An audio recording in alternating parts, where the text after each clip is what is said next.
Pisces. Now, you may have heard of the story Jack and the Beanstalk, where Jack trades the family cow for a handful of magic beans. And upon that journey, he sows the seeds and he grows a stalk, as was told.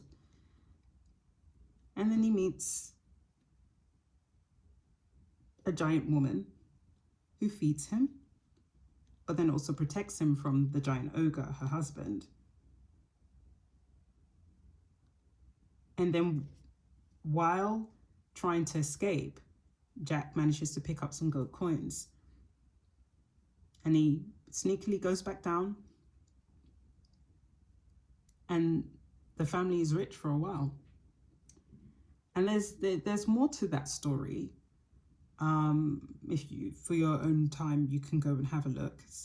It's one of the stories I used to read as a kid. I really, really loved it. I loved the imagery of like this boy walking up into the clouds and looking down on Earth. And that's how I see Pisces. They're here, but they're also there. You know, they're kind of like in between. So it was quite fascinating. I mean, this is like English folklore, right? So you don't really get books like that anymore. They don't exist. But when I was a kid, they had all of this type of books. And I think why I've presented that is Pisces is the most intuitive out of the war signs, I would say, right? Because they lean into that dreamy side. They dare to do different. They dare to do things that nobody else would have thought of.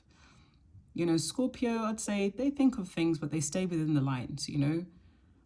It's about their reputation. It's about how they look. Cancerians, again, they're thinking strongly about their home. And Pisces is a culmination of all of that. I mean, in fact, Pisces is all the signs. Now, speaking of Pisces energy and your chart, this is not just Pisces energy for your sun sign. This is your Pisces energy if you're rising, if your moon is in Pisces, if there are placements in your chart in the 12th house, because 12th house rules Pisces, they are going to evoke some really strong Pisces energy. And so with this kind of like, okay, even when we think of Jack, coming from a poor background, he sold the very last thing that he had. And I think if I remember in some books, because there's different renditions of it, but like the mother was furious with him. She's like, how could you sell our last, and you know, the guy that kind of said, hey, look, I've got this bean, would you want it? And he's thinking about it, he's like, oh, should I do it?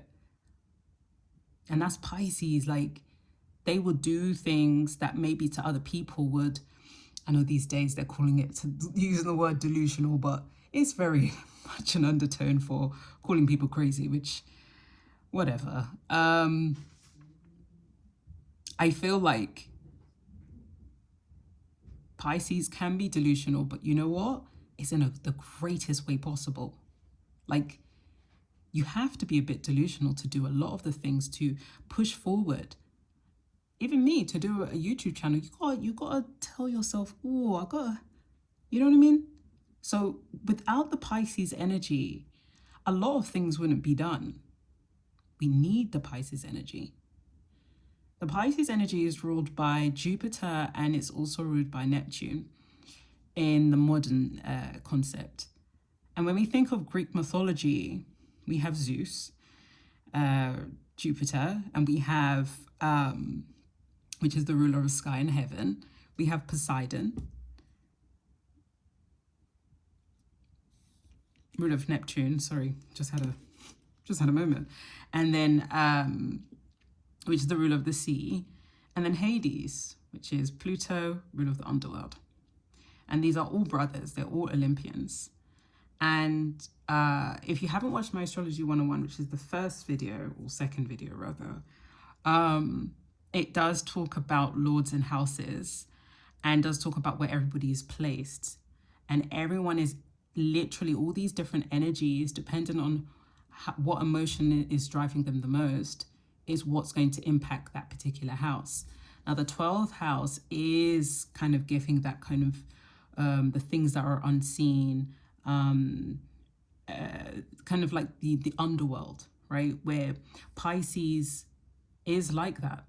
They are in two places at once. And with the Greek mythology, where we have Typhon, which I think maybe is also Typhoon. Gaia, the OG, the Mother Earth, had multiple lovers.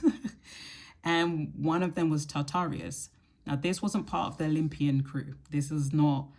So Typhon thought he could challenge Zeus.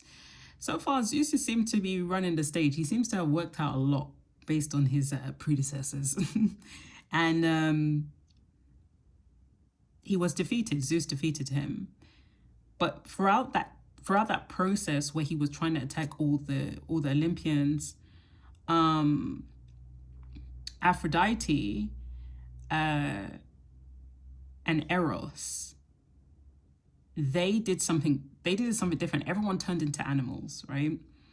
And Aphrodite and Eros, which is Aphrodite's son, they were like, okay, let's tie two fishes together. We're going to be fishes, but let's tie ourselves together so that in this typhoon, or in this typhon storm, we won't lose each other in this space. And they've used that level of energy to determine Pisces, the energy of the 12th house. And I think that's very beautiful, because it's talking about being able to weather the storm, even in spaces that are either could drown you, or it's like alchemy. You can shift and shape. Pisces are very slippery. If you try and catch onto one, they're gone.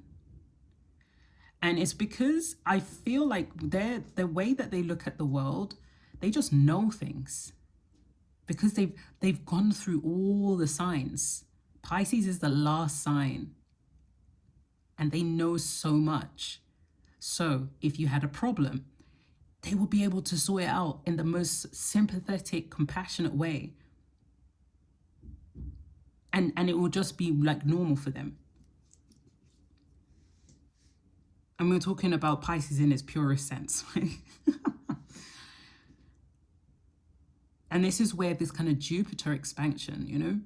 But because Pisces feels so much, because they see so much, they've been born with two lenses. They got the lens of the 3D and the lens of the 5D. And sometimes they're just kind of like, 3D is a bit boring, don't want to be here. So they're more, Pisces energy will always, well, not always, but most likely will be tied to religion, or the things that are like deeper meanings of life and the world. And they will just naturally gravitate towards it. So, and naturally know, like probably it may take someone, let's just say, for example, someone to do, let's say, learn about tarot cards. To them, however it works, they will know it already. There's this inner understanding, this inner teaching. They've already done this. It's just something to jog their memory, should it be in front of them. And so where Pisces, I was just going to say Leo, where Pisces goes into this level of escapism, and also can be compassionate, and also can be dreamy and seductive. There can be so many different things.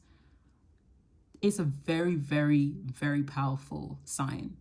And, you know, if you've been watching my videos, I call Jupiter Jesus, because it holds that energy. The way that it's been depicted, especially in the New Testament, it's good luck. It's like hope, you know? And Jupiter and Pisces energy is hope. they make great songwriters. Like, so their writing, their thought processes, they are tapping into a different space. And so when you hear them, whether it's singing a song or a movie, like, I don't know, probably you guys have watched the OA, but the OA, one of the co-writers or directors, she's a Pisces. And I was like, I knew it. And there's no way you could write that show and just be some regular, no way. And all signs have value, by the way. But there's just no way. And I just feel like when it comes to this energy, say if it's in, let me see. Yeah, say if it's in your 11th house, right?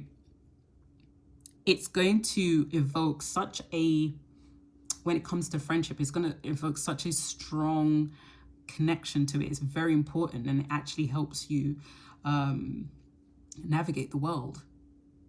And another point to factor in when it comes to Pisces is that they feel everything because they're in two spaces at once. And so therefore, the kind of the more challenging side is that they can be very heavily influenced by their surroundings.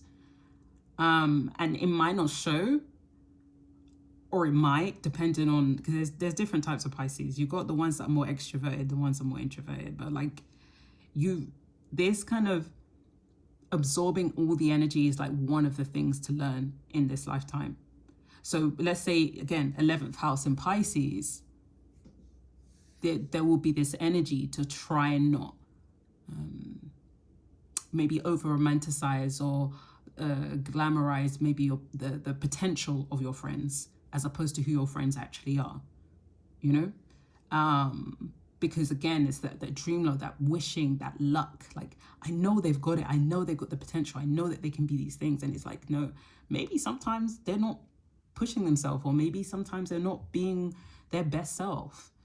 And so it's about having that balance and taking someone for who they are. And I think that would be the energy of, or the alchemy of Pisces being in the 11th house of friendship.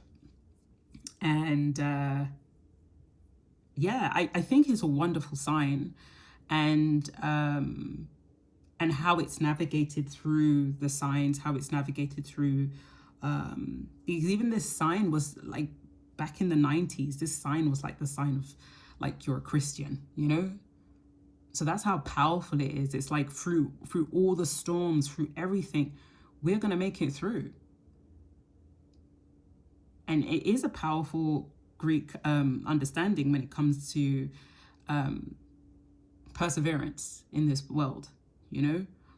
And I didn't put it here because, I don't know, I was reading on where Jesus alludes to, I can't remember this, I think it's John 17 perhaps, like, it's basically saying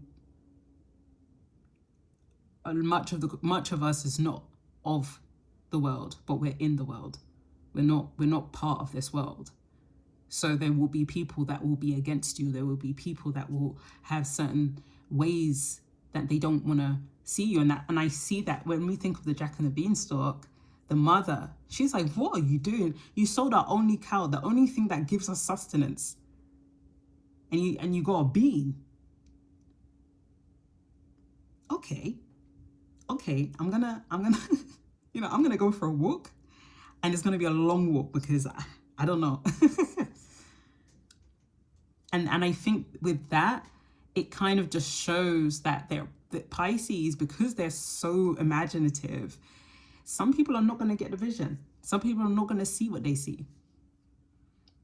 So that Pisces energy will always need another water sign to kind of help them out. This is why I think Pisces and Scorpio, they chef's kiss. And so yeah, this is the wonder of it. Yeah, I was going into it. I was like, oh my gosh, I remember this book. It just came to me. I was just like, Jack and the Beanstalk. And I was like, for a minute, I was confusing it with James and the Giant Peach. They all kind of allude to the same kind of like thing, or the archetype of like survival, right? But yeah, James and the Giant Killer, it's got the same story, two different stories, but it's alluding to the same thing. And yeah, like even when we think about historically how we've understood mythological creatures, or the people saying, okay, well, this is mythology, this is folklore, this is what the people of the past have said a long time, and we've just capsulated it in story. And then I found it so interesting that in the Guildhall London, they literally have this two giants that are like the protectors of Britain, let's say, or the last two giants of the giant race. I was like, that's so fascinating. Whereas where Jack, which is so, the layers, like Jack comes, takes, acquires the money and the golden hen, I believe, and the harp, but the harp kind of I think what did they like? It started saying, help me, someone's taking me, or something like this. And it's showing, I guess it's showing the story of how Englishmen became to be. We had fee, fi, fo, fum, eyes for the blood of an Englishman. It's like there is something about this. There's almost like a little, let's dive more. Where is this going? And I think it's a wonderful story to depict Pisces, because it is someone that will go and meet people, and people will just fall in love with them and protect them. And even if danger comes their way, they're still going to keep going. They're still going to take the golden coins and make sure their family's okay. And I had to look, I had to see, okay, where was Pluto at this time? Pluto was in Libra. Libra is about home, family, merging. And so a lot of stories were starting to kind of allude to this kind of idea of coming together, or family, right? And survival. So, and balancing out what to do, like, oh, I got this bean, or I got this cow. What am I gonna do? What's going on? So like, yeah, I think I really enjoyed delving into Gog Magog, which is also in the Bible. And yeah, it's very interesting. Look, biblically, enemies of God's people, Ezekiel 38:9, or nation under Satan's rule, which Satan I see as 6, which I see as Capricorn, which I see as Zeus, which is all the same thing. And knowing that the Greeks wrote the New Testament, that explains a lot. But yeah, so, and that's Revelations 28. But yeah, have a look, have a read on Jack and the Beanstalk, see what else you can pick up from that, because it's a wonderful story, and it's woven in such a beautiful way. If I can, I don't know, can I say beautiful? Yeah, it's got layers to it, and I think it's beautifully written in a very whimsical way, clever to tell another story, and this is across time, like whether it's where it's in Africa, where it's in parts of China, whether it's Asia, like everybody's got their folklore, everyone's got their oracles, and some some incorporated from other places. But one thing for sure, no one is lying about these giants. Or no one's not saying anything different when it comes to there were large people hanging around. What have we time? Okay, yay, I'm doing really good. So yeah, I think Pisces in your chart is about expansion. It's about good luck. I still will see Jupiter for Pisces over Neptune. But putting the both together is luck and expansion, seductions and illusions.